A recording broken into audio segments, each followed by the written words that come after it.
ಎಲ್ಲ ಮಾಧ್ಯಮ ಸ್ನೇಹಿತರಿಗೆ ತಮ್ಮ ಸ್ವಾಗತ ಸುತ್ತಾ ವಿಶೇಷವಾದಂಥ ಪ್ರೆಸ್ ಕಾನ್ಫರೆನ್ಸ್ ಕರೆದಿದ್ವಿ. ಸೊ ಪ್ರೆಸ್ ಕಾನ್ಫರೆನ್ಸ್ ಡೀಟೇಲ್ ಆಗಿ ಮಾನ್ಯ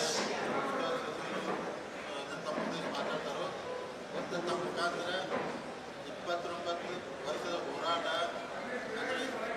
ಮಾಡಿ 1996 ಇಸ್ವಿಯಿಂದ ಪ್ರಾರಂಭ ಮಾಡಿ ಸೊ ಇವತ್ತಿಗೆ ಇಡೀ ಜಿಲ್ಲೆ ಜನತೆ ಆಶೀರ್ವಾದ ಎಲ್ಲ ಎಲ್ಲ ಕಾರ್ಯಕರ್ತರು ಎಲ್ಲರೂ ಆಶೀರ್ವಾದದಿಂದ ಇವತ್ತು DCC ಬ್ಯಾಂಕ್ ಪೂರ್ಣ ಪ್ರಮಾಣದಲ್ಲಿ ನಮ್ಗೆ ಸಿಕ್ಕಿದೆ. ಅಂದರೆ ಯಾವಾಗಲೂ ಸಿಕ್ಕಿರಲಿಲ್ಲ.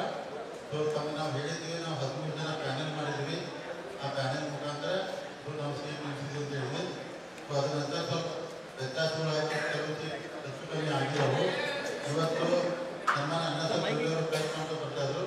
ಇತ್ತು ಸ್ವಲ್ಪ ಪ್ರಾಬ್ಲಮ್ ಆಗಿ ಎಲ್ಲರೂ ಅಲ್ಲಿ ನಾವು ಮುಗಿಸ್ಕೊಂಡು ಅಲ್ಲಿ ಹೋಗ್ತೀವಿ. ಆಮೇಲೆ ಅವರು ಡೀಟೇಲ್ ನಾವೆಲ್ಲ ಮಾತಾಡ್ತೀವಿ.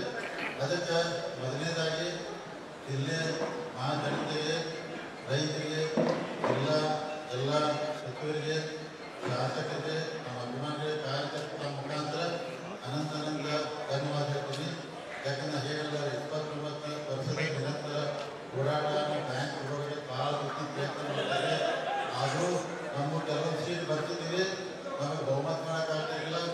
1 ಸೀಟ್ ಗೆದ್ದ ನಾವು ಅಧ್ಯಕ್ಷ ಮಾಡ್ಕೊಂಡು ಹೋಗಿದ್ದೀವಿ. ಅಂದರೆ 1 ಗೆದ್ದವ್ರು ಕಾಯಿ ಅಧ್ಯಕ್ಷ ಆಗಲಿಕ್ಕೆ ಪೂರ್ಣ ಪ್ರಮಾಣ ನಾನು ಮೊದಲು ಹೇಳಿ ನಿಮಗೆ ಚುನಾವಣೆಗೆ ಮುಂಚೆ ನಾವು ಈ ಸಲ DCC ಬ್ಯಾಂಕ್ ಅಧ್ಯಕ್ಷರು, ಉಪಾಧ್ಯಕ್ಷರು, ಅಪೇಕ್ಷ ಬ್ಯಾಂಕ್ ನಮ್ಮದೇ ಮಾಡಬೇಕು ಅಂತೇಳಿ ಇವತ್ತು ಜನ ನಮಗೆ ತಿರುಗಿ ಕೊಟ್ಟಿದ್ದಾರೆ, ಆಶೀರ್ವಾದ ಮಾಡಿದ್ರು. ಅದಕ್ಕೆ ಅವ್ರಿಗೂ ನಾನು ಧನ್ಯವಾದ ಹೇಳುತ್ತಾ ಮುಂದಿನ ದಿನಮಾನದಲ್ಲಿ ನಾವು ಬ್ಯಾಂಕಿನ ಭಾಳ ಪ್ರಾಮಾಣಿಕವಾಗಿ 5 ವರ್ಷ ನಿರಂತರವಾಗಿ ರೈತ ಸೇವೆ ಮಾಡ್ತೀವಿ, ಗ್ರಾಹಕ ಸೇವೆ ಮಾಡ್ತೀವಿ,